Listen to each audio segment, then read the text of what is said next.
Let's talk about why you came to Salt Lake City. The Forward Party does have a member of the legislature. It's going to be a tough re-election bid for him. But what are you seeing here in Utah that would give you optimism about the party's future here?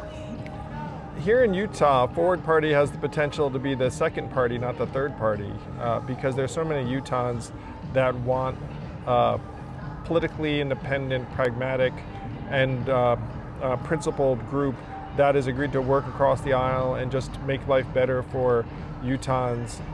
There's been so much polarization around the country, and we can do a lot better.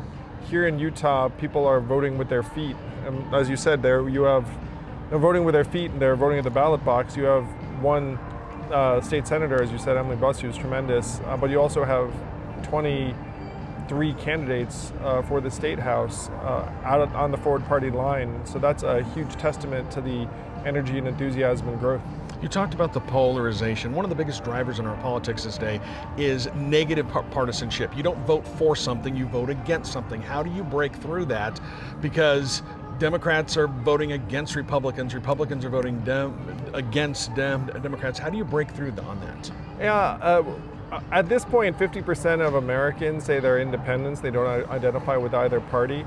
And that's who the Forward Party is for. Also disaffected former Democrats, of which I am one, or disaffected Republicans who might not be enthusiastic about 100% of the MAGA agenda. I mean, there are a lot of people who voted for Donald Trump who are disappointed with various aspects of the administration, but you're being told, hey, tough luck, you might not love us, but you like the other guys even less. And Forward says, that's nonsense. You don't need to settle for the lesser of two evils. You can actually vote for someone who you like, who wants to make your life better and will actually listen to you and their constituents. That's the fact here in Utah, and it's becoming more the fact around the country. I just came from New Mexico, where they kicked off the Forward Party on the steps of the state capitol, beamed into the Colorado Forward Party's candidate session today.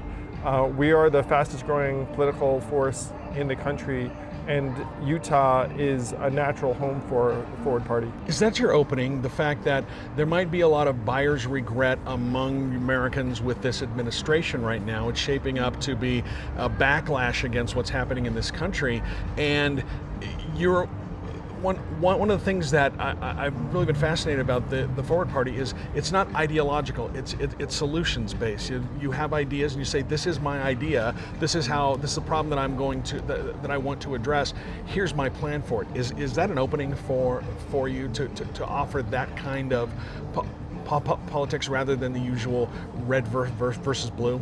It really is. If you're tired of the tribalism, if you want your leaders to actually compromise, then we are the movement for you. And I'm friends with dozens, hundreds possibly, of former Republicans that are not thrilled with aspects of the Trump administration, and they're looking for a home. My co-chair at Forward is Governor Christie Todd Whitman, who's a two-time Republican governor of New Jersey. She wrote a book called It's My Party Too a number of years ago, and she says if she wrote a sequel today, it would be called No It Isn't. This is not her Republican Party, and it's not a lot of Utah's Republican Party either anymore. They continue to vote in many cases for the Republican Party line because they don't think Democrats the answer.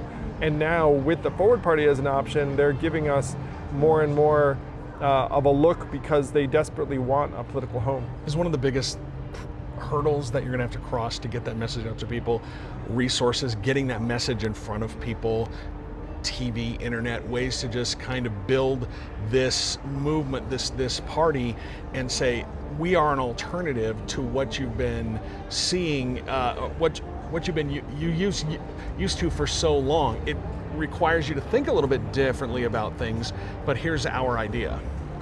Now, it's one reason why we're focusing on these local races, these state representative races or state senate, because these are the kinds of contests where if you get out and talk to your neighbors and knock on doors, you can actually go a very, very long way. It's not like there's a ton of media, yourself accepted potentially, who's covering a lot of these local races. And so you don't need statewide advertising budgets. You just need a lot of shoe leather and heart and soul and grit